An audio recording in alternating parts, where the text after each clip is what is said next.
बिस्मिल्लाहिर्रहमानिर्रहीम। अच्छा, जैसा कि आप सबको पता है कि आजकल कोरोना की वजह से हर तरफ लॉकडाउन है। स्कूल, कॉलेजेस, एकेडमीज़, हर तरफ हर चीज़ जो है वो बंद हो चुकी है। तो मैंने अपनी ऑनलाइन क्लासेस का एक आगाज़ किया था, लेकिन क्योंकि ऑनलाइन क्लासेस तो ऑलरेडी हो रही थी, तो मैंने सोचा कि अब यूट्यूब पे भी क्यों ना वो लेक्चर अपलोड कर दिए जाएँ। जो स्टूडेंट्स इस ऑनलाइन क्लासेस में हिस्सा नहीं ले पा रहे, वो भी इससे फ़ायदा उठा सकें। तो सबसे पहले तो सबसे दुआ की अपील है कि ये कोरोना वायरस से अल्लाह हमें बचाए और ये जल्द से जल्द अपनी जो तमाम मामलात हैं अपनी वापस ज़िंदगी जो है दोबारा बहाल हो सके। तो लेक्चर के सिलसिले में मैंने फ़िज़िक्स पार्ट 1, आज फ़िज़िक्स पार्ट 1 में से चैप्टर 2 को स्टार्ट करना है और ये सिलसिला इंशाल्लाह जारी रहेगा। और चैप्टर 2 के बाद 3, 4 इस तरह करके मैं पूरी बुक के इंशाल्लाह लेक्चर्स यूट्यूब पर अपलोड करूँगा। तो आपने इसके ऊपर कमेंट्स वगैरह में जो क्वेश्चन आपके हों वो आपने मुझसे पूछने हैं, उनका इंशाल्लाह कोशिश की जाएगी ज़्यादा से ज़्यादा उधर आपको जवाब भी दिए जाएँ। तो चैप्टर 2 में से अभी, क्योंकि चैप्टर 2 का नाम है vectors and equilibrium, vectors and equilibrium, तो इससे ज़ाहिर है कि हम इस चैप्टर में वेक्टर्स के बारे में स्टडी करने वाले हैं। तो सबसे पहले हमें देखना होगा कि वेक्टर होता क्या है। अच्छा, एक चीज़ ध्यान में रख लें कि वेक्टर्स जो फ़िज़िकल क्वांटिटीज़ हैं फ़िज़िक्स के अंदर या किसी भी जगह पे हम जो फ़िज़िकल क्वांटिटीज़ को स्टडी करते हैं, फ़िज़िकल क्वांटिटीज़ बेसिकली जो फ़िज़िकल क्वांटिटीज़ हैं ये दो किस्म की होती हैं। एक फ़िज़िकल क्वांटिटी होती है वेक्टर क्वांटिटी, एक होती है स्केलर क्वांटिटी। तो हम तो आज तक जो भी पढ़ते आए हैं इससे पहले वो स्केलर क्वांटिटीज़ को पढ़ते आए हैं, वेक्टर क्वांटिटीज़ हमने नहीं पढ़ी। तो सबसे पहले देखेंगे आपकी बुक में स्केलर क्वांटिटी की जस्ट एक डेफिनेशन दी गई है और उसके बाद वेक्टर क्वांटिटी की डेफिनेशन है और फिर सारे का सारा हम इस चैप्टर में वेक्टर क्वांटिटी के ऊपर ही स्टडी करेंगे। तो अभी मैं आपके सामने ये दोनों जो डेफिनेशन हैं इनमें डिफरेंस बताऊंगा क्या है, तो आपने इसको गौर से सुनना है। तो ये इंशाल्लाह आपके नोट्स भी बनते जाएंगे, तो इसी नोट्स को आप सेव करते जाएं। इसको मैं अपने नोट्स में पिक नंबर 1 का नाम दे देता हूँ। ये तस्वीर भी मैं कोशिश करूँगा कि आपको प्रोवाइड कर दूँ और कमेंट सेक्शन में। तो अब इसको मैं 1 का नाम दे देता हूँ। इसी तरह जो नेक्स्ट लेक्चर आएगा वो 2 का आ जाएगा, तो आप इसको कंपाइल करते जाएं अपने पास। तो सबसे पहले देखते हैं कि वेक्टर क्वांटिटीज़ क्या होती हैं। टोटल 2 किस्म की क्वांटिटीज़ हैं, उनमें वेक्टर क्वांटिटी क्या होती है। तो डेफिनेशन ये मैंने आपके सामने लिखी है, those quantities the quantities which require for their description, the quantities which require for their description direction and magnitude, the quantities which require direction and magnitude are called vector quantities। यानी कि vector को describe करने के लिए हमें दो चीज़ों की ज़रूरत पड़ती है। एक को मैं नाम दे देता हूँ डायरेक्शन और दूसरी हमें जिस चीज़ की ज़रूरत पड़ती है वो है मैग्नीट्यूड। यानी कि किसी भी क्वांटिटीज़ के मतलब बताना कि इस क्वांटिटी की जो मकदार है वो कितनी है और दूसरा ये क्वांटिटी किस डायरेक्शन में जा रही है। इन दोनों चीज़ों को जब हम बताएंगे तो ये होगी वेक्टर क्वांटिटीज़। तो अभी मैं आपके सामने इसकी एग्जांपल्स भी बताता हूँ। और दूसरे नंबर पे हैं स्केलर क्वांटिटीज़।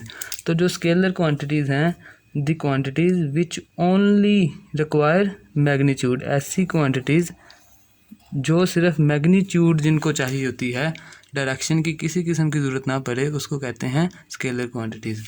तो मेन डिफरेंस यही आ गया, ऐसी क्वांटिटीज़ जिसको डिस्क्राइब करने के लिए डायरेक्शन और मैग्नीट्यूड की ज़रूरत पड़े उसे कहते हैं वेक्टर क्वांटिटीज़, और ऐसी क्वांटिटीज़ जिसको डिस्क्राइब करने के लिए सिर्फ एक ही चीज़ यानी कि सिर्फ और सिर्फ मैग्नीट्यूड की ज़रूरत पड़े उसे कहते हैं स्केलर क्वांटिटीज़।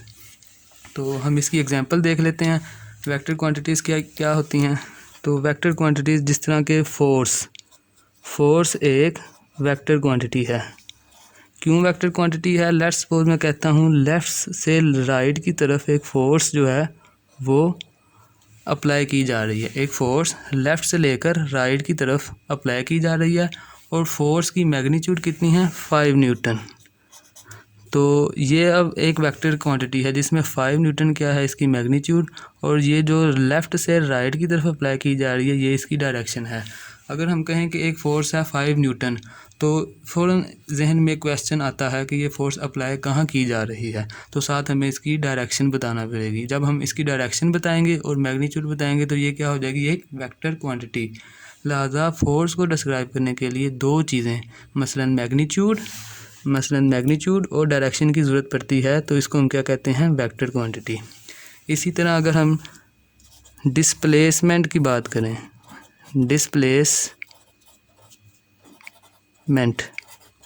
डिस्प्लेसमेंट क्या होती है, अगर एक बॉडी एक जगह से दूसरी जगह तक जाती है तो इसका मतलब उसने एक डिस्टेंस कवर किया है, तो इसको हम कहते हैं डिस्प्लेसमेंट। तो लेट्स सपोज एक बॉडी राइट साइड से चलती है और लेफ़्ट की तरफ जाती है, तो इसने अगर 5 किलोमीटर डिस्टेंस कवर किया है तो 5 किलोमीटर क्या हो जाएगा, इसकी मैग्नीट्यूड। और ये जो मैं कह रहा हूँ कि ये लेफ़्ट से चली और राइट से चली और लेफ़्ट की तरफ गई, ये इसकी क्या है, डायरेक्शन। तो डिस्प्लेसमेंट को बताने के लिए हमें डायरेक्शन और मैग्नीट्यूड दोनों की ज़रूरत है, इसलिए डिस्प्लेसमेंट भी क्या है, एक वेक्टर क्वांटिटी। इसी तरह एक्सेलरेशन भी जो है एक वेक्टर क्वांटिटी है। तो इस तरह बहुत सारी वेक्टर क्वांटिटीज़ हैं हमारे पास। तो आप एग्जांपल, अगर आपको पेपर में क्वेश्चन आता है कि व्हाट आर वेक्टर क्वांटिटीज़, तो आप जस्ट इसकी डेफिनेशन लिखेंगे और इसके साथ आप एग्जांपल्स देंगे, फोर्स, डिस्प्लेसमेंट, एक्सेलरेशन या कुछ भी जो वेक्टर क्वांटिटी में आ रहा है। तो इसी तरह जो स्केलर क्वांटिटी है उसकी एग्जांपल्स क्या होंगी, उसकी एक एग्जांपल मैं कह लेता हूँ मैस। उसकी एक जो एग्जांपल है मैं कहता हूँ मैस एक क्या है, स्केलर क्वांटिटी। क्योंकि मैथ्स में हमें किसी किस्म की डायरेक्शन की ज़रूरत नहीं होती। लेट्स सपोज हम बाज़ार जाते हैं, कोई भी चीज़ ख़रीदते हैं, हम कहते हैं कि 5 kg या 10 kg मुझे फ़लाँ चीज़ दे दो, तो उसमें हमें डायरेक्शन बताने की ज़रूरत नहीं पड़ती, सिर्फ हम क्या कहते हैं, मैग्नीट्यूड बताते हैं कि हमें इतनी चीज़ दे दो। लेट्स सपोज अगर हम बाज़ार जाते हैं, उसे कहते हैं 10 kg हमें शुगर दे दो, तो 10 kg इसमें क्या है, मैग्नीट्यूड, जबकि डायरेक्शन की तो ज़रूरत ही कोई नहीं है इसमें कि किस डायरेक्शन में दो या क्या करो। तो इसलिए जो मैस है ये एक स्केलर क्वांटिटी है। इसी तरह हमें देखेंगे कि मेन फ़र्क क्या है इसमें, ऐसी क्वांटिटीज़ जिसमें मैग्नीट्यूड और डायरेक्शन की ज़रूरत पड़े उसे कहते हैं वेक्टर क्वांटिटी, जिसमें सिर्फ मैग्नीट्यूड की ज़रूरत पड़े उसे कहते हैं स्केलर क्वांटिटीज़। अब क्वेश्चन ये पैदा होता है कि इन वेक्टर क्वांटिटीज़ को कैसे रिप्रेजेंट किया जाए, इस वेक्टर क्वांटिटीज़ को शो कैसे करते हैं। तो वेक्टर क्वांटिटीज़ को रिप्रेजेंट करने या शो करने के इस फर्स्ट ईयर की बुक में चैप्टर नंबर 2 में सिर्फ़ और सिर्फ 3 मेथड बताए गए हैं। उसमें जो मेथड 1 है वो है बाय बोल्ड फेस करैक्टर्स, यानी कि अगर डिस्प्लेसमेंट है, डिस्प्लेसमेंट को हम रिप्रेजेंट करते हैं डी से, तो हम क्या करेंगे, इस डी को थोड़ा बोल्ड कर देंगे, इसको थोड़ा थिन करके लिखेंगे, जैसा बोल्ड फेस करैक्टर होते हैं। जब हम इस डी को थिन करके लिखेंगे तो जिस शख्स को तो इस रिप्रेजेंटेशन का पता है वो फ़ौरन समझ जाएगा ये एक क्या है, वेक्टर क्वांटिटी। डी से क्या होता है, डिस्प्लेसमेंट।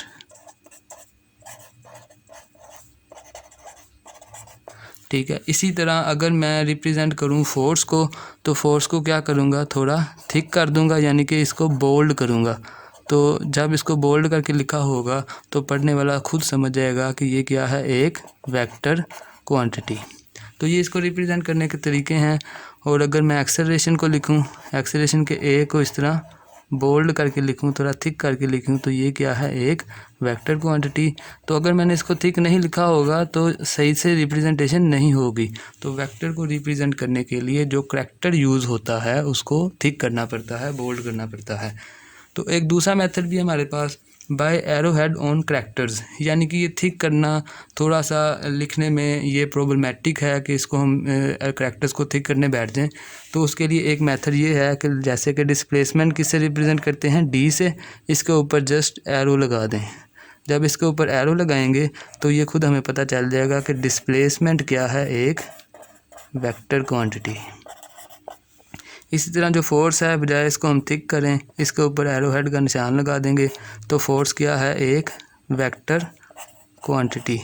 और इसी तरह जो एक्सेलरेशन है, एक्सेलरेशन को थिक नहीं करते, जस्ट इसके ऊपर एरो लगा दें, तो ये भी एक पढ़ने वाले को खुद ऑटोमेटिकली पता चल जाएगा कि एक्सेलरेशन क्या है, एक वेक्टर क्वांटिटी। तो ये हो गए इसके दो मेथड, यानी कि यहाँ बोल्ड फेस करैक्टर्स यूज़ कर लें या सिंपल करैक्टर यूज़ करें, उसके ऊपर एरो हेड का सिंबल लगा दें। तो सबसे ज़्यादा यूज़ होने वाला जो हमारे पास रिप्रेजेंटेशन का मेथड है वो ये वाला है कि एरो हेड से यूज़ किया जाए, क्योंकि ये स्पीडीली हम इसको इम्प्लीमेंट कर सकते हैं। तो इसके बाद एक तीसरा मेथड है ग्राफिकल रिप्रेजेंटेशन। ग्राफिकल रिप्रेजेंटेशन बिल्कुल ऐसा ही है जैसे मैंने ये फोर्स के साथ ये एक एरो खींचा है जो यहाँ से लेकर यहाँ तक जा रहा है, और मैंने कहा कि इसकी लेट्स सपोज मैग्नीट्यूड क्या है 5 न्यूटन, और इसकी डायरेक्शन यहाँ से लेकर यहाँ तक है। उसमें दो चीज़ें आती हैं ग्राफिकल रिप्रेजेंटेशन में। एक आती है लेंथ ऑफ द लाइन। जो लेंथ ऑफ द लाइन है वो रिप्रेजेंट करती है मैग्नीट्यूड को। जितनी लंबी लाइन होगी इसका मतलब वो वेक्टर क्या है उतना ही बड़ा है, उसकी मैग्नीट्यूड क्या है उतनी ही ज़्यादा है। और direction of arrow head, direction of arrow head, दूसरी चीज़ क्या है डायरेक्शन ऑफ एरो हेड। जिस सिमत में जिस डायरेक्शन में एरो हेड होगा उसी सिमत में वेक्टर की क्या होगी डायरेक्शन।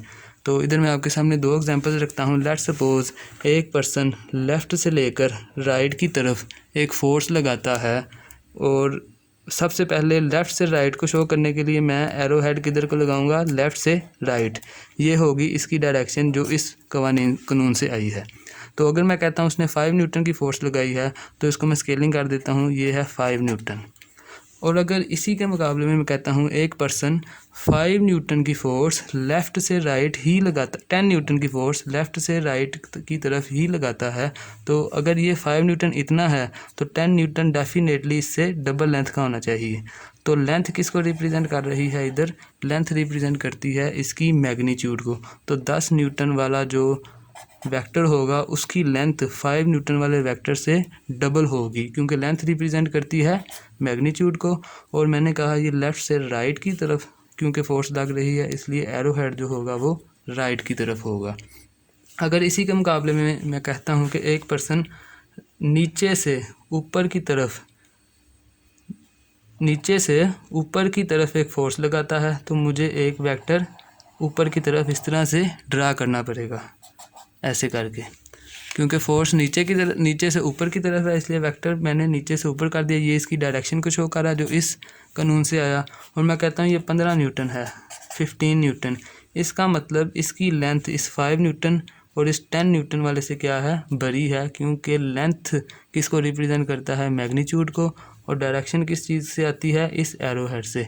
तो ये वेक्टर को रिप्रेजेंट करने के टोटल 3 तरीके थे। एक था बोल्ड फेस करैक्टर, एक था by arrow head on characters, या था ग्राफिकल रिप्रेजेंटेशन। तो इस लेक्चर में हमने क्या चीज़ स्टडी की है, मैं आपको थोड़ा सा इसको रिवाइज़ भी कर देता हूँ जाते जाते जल्दी से। तो इसमें हमने पढ़ा है कि वेक्टर्स क्या होते हैं, स्केलर क्या होते हैं। वेक्टर होते हैं जिसमें डायरेक्शन और मैग्नीट्यूड दोनों की ज़रूरत होती है। स्केलर ऐसी क्वांटिटीज़ हैं जिसमें जस्ट मैग्नीट्यूड की ज़रूरत होती है। और वेक्टर की एग्जांपल्स फोर्स, डिस्प्लेसमेंट और एक्सेलरेशन है, इनमें दो चीज़ों की ज़रूरत होती है। स्केलर क्वांटिटी जिस तरह के मैथ्स है, इसमें जस्ट हम मैग्नीट्यूड बता दें तो हमारा जो समझने वाला कम्प्लीटली इसको समझ लेता है। कंप्लीट डिस्क्रिप्शन के लिए जस्ट इसमें मैग्नीट्यूड की ज़रूरत होती है। तो इसको रिप्रेजेंट करने के टोटल 3 तरीके हैं वेक्टर को।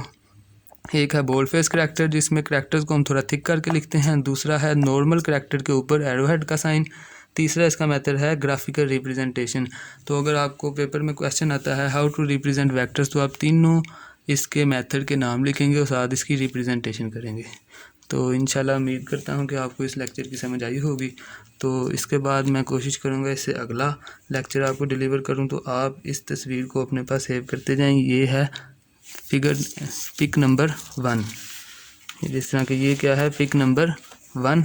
तो इसी तरह पिक नंबर जो अगला लेक्चर होगा उसमें ये पिक नंबर 2 होगी। तो आप अपने पास ये लेक्चर्स जो हैं ये स्टोर करते जाएं, तो ये आपके नोट्स भी बनते जाएंगे। इस तस्वीर को पूरे लेक्चर की मैं कोशिश करूँगा कि यूट्यूब के कमेंट सेक्शन या इसके डिस्क्रिप्शन वाले सेक्शन में आपको प्रोवाइड कर दूँ ताकि आपके पास ये नोट्स बनते जाएं। चलें जी, थैंक यू, अल्लाह हाफिज़।